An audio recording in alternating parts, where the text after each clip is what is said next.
C'est des DJ de championnat. Ils passent 6 mois à travailler une routine et puis ils sont super bons, mais de là à faire un set de 5 heures et d'emmener les gens avec toi pendant 5 heures, il y en a peu qui savent le faire. On va laisser Dynasty, celui qui parle normalement avec ses mains, parler avec son cœur.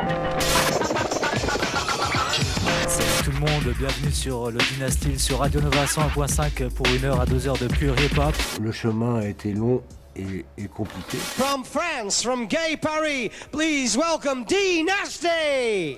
Qu'est-ce que ça te fait d'avoir été le premier homme à avoir marché sur le rap français, on va dire? La réponse est très ambiguë parce que autant je sais ce que j'ai fait pour pousser le rap en français. Pour moi, ça me semblait une évidence. Avec Bad Bunny, on s'est dit, bon, on va prendre toutes les nouveautés américaines et on va faire notre version en français. On s'est dit, lui et moi, que si on ne rappait pas en français, le rap passerait, enfin, pour qu'il s'enracine, il fallait le faire dans notre langue, tranquillement, avec les expressions parisiennes, etc. Il y a beaucoup trop de gens, c'est trop. Panam City, c'est là où je vis et je peux te dire que je connais pas l'ennui, qu'il manque seulement du soleil dans ma vie, que je connais bien les galères. New York, Big City of Dream, c'est devenu Panam, grande ville de rêve. On a pris un peu la confiance, on s'est dit bon bah apparemment ça peut le faire et après on a écrit nos propres textes pour de vrai, forcément social, un peu rude, que ça soit festif et en même temps tu délivres des messages. Le rap n'est pas une mode, ses racines sont profondes, il est né de l'injustice et la misère de ce monde. Tu te dis, je vais plutôt partir des gimmicks américains, les transposer à du français. C'est un peu l'introduction du rap avant de se personnaliser. Oui, en quelque sorte, mais bon, le chemin a été long et compliqué parce que le passage obligé pour tout rappeur ou prétendu rappeur, c'était de rapper en anglais et d'imiter Melle Mel, Spoonie G et les rappeurs qui étaient connus à l'époque, Curtis Blow par exemple. Il fallait même en yaourt savoir faire au moins un couplet de Curtis Blow et là t'étais respecté. Well, these are the breaks. Break it up, break it up, break it up. Tu as dû, pour rapporter des sons en France, effectuer des voyages. J'ai vu le futur là-bas, les DJ, ils font tout avec rien et réinventent tout. Je sais qu'Akhenaton, il a été sur New York, toi tu as été à San Francisco, tu as été à Londres. Est-ce que le voyage était obligatoire pour rapporter le son? C'était pas le fait que les disques n'arrivent pas en France, c'est que il y a eu un boycott général de tout Fnac Import, Lido, Chandisque. Ils ont dit à tout le monde, le rap c'est fini, c'était juste une passade et maintenant c'est revenu sur la funk, Kool and the Gang, She's Fresh So Fresh. Le fait que on puisse plus trouver un disque de rap ou même d'électro sur Paris, bah, c'était inquiétant et moi je savais bien que au contraire c'était en pleine évolution, enfin comme ça l'a toujours été et c'est pour ça que je suis parti à Londres chercher les disques à ce moment-là et que j'ai diffusé sur Radio 7 grâce à RLP qui m'a accueilli et j'ai eu 2 heures par mois.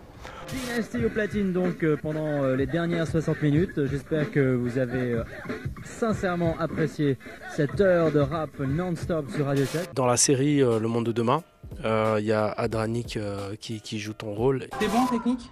Bon, la technique, il n'y a pas de problème, mais moi je suis venu vous proposer de passer de la musique comme DJ.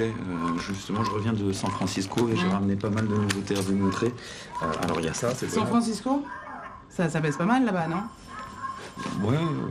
C'est un anti-héros, c'est quelqu'un qui va à fond dans ses valeurs. Est-ce que tu es raccord avec son jeu et est-ce que tu es aujourd'hui honoré d'avoir été mis comme ça à l'écran par un jeune? Vous savez, au départ, je ne devais pas être incarné dans la série, je devais juste être consultant pour raconter de mon point de vue l'histoire de NTM. Et en fait, au fur et à mesure de ce que j'ai raconté, les producteurs se sont dit on va faire une espèce de parallèle entre des gens qui ne se connaissent pas encore mais qui vivent la même passion. Une fois que ça a été verrouillé, je me suis retrouvé à faire coach pour Adranik, qui est déjà un super rappeur, donc il n'y avait pas de problème de tempo ou de quoi que ce soit. Et voilà. Il est venu 10 fois à la maison, on a appris à se connaître, on a lu le scénario ensemble, j'ai dit non, ça va pas, ou alors faut faudrait que regarde qui je suis pas Calimero, tu vois, je suis un peu plus nerveux que ça, donc essaie de faire comme ils veulent, mais pas que comme ils veulent. Et après au niveau scratch, j'ai tenu à ce qu'ils sachent faire que je savais faire à l'époque. C'est-à-dire les passe-passe, les retournées, les figures, comment positionner.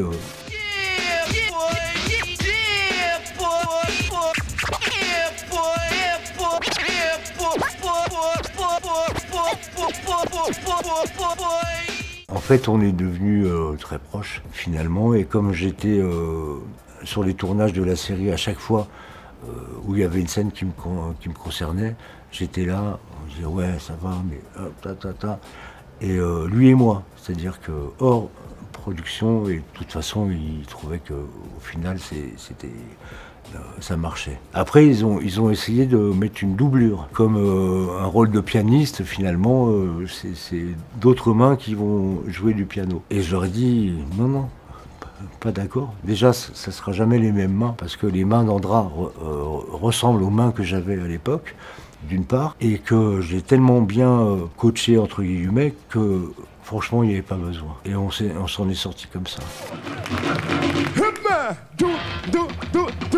Attention les PCB, mais la note, tout le monde tape les mains, tout le monde danse, c'est free. Yeah, c'est Philippe et puis Fabrice qui swing comme ça. Est-ce que tu as l'impression qu'il y a un tronc commun qui est resté dans le hip-hop depuis l'origine, en tout cas en Europe et aujourd'hui, ou est-ce que le hip-hop il a disparu? Dans le hip-hop, il y a plusieurs disciplines, il n'y a plus aucune passerelle, ou rarement. C'est compartimenté, c'est-à-dire voilà, dans la danse, c'est les battles sponsorisés par Red Bull, DJing, voilà, il y a des championnats de ci, de ça, mais en fait c'est des DJ de championnat, c'est-à-dire qu'ils passent 6 mois à travailler une routine, et puis ils sont super bons, mais de là à faire un set de 5 heures et d'emmener les gens avec toi pendant 5 heures, il y en a peu qui savent le faire. Après, le graphe est totalement ailleurs, c'est-à-dire qu'il n'y a plus aucune passerelle, ou rarement. Sauf ceux de ma génération, ou 20 ans plus tôt, où là on se connaît. Donc forcément on prend des nouvelles les uns des autres.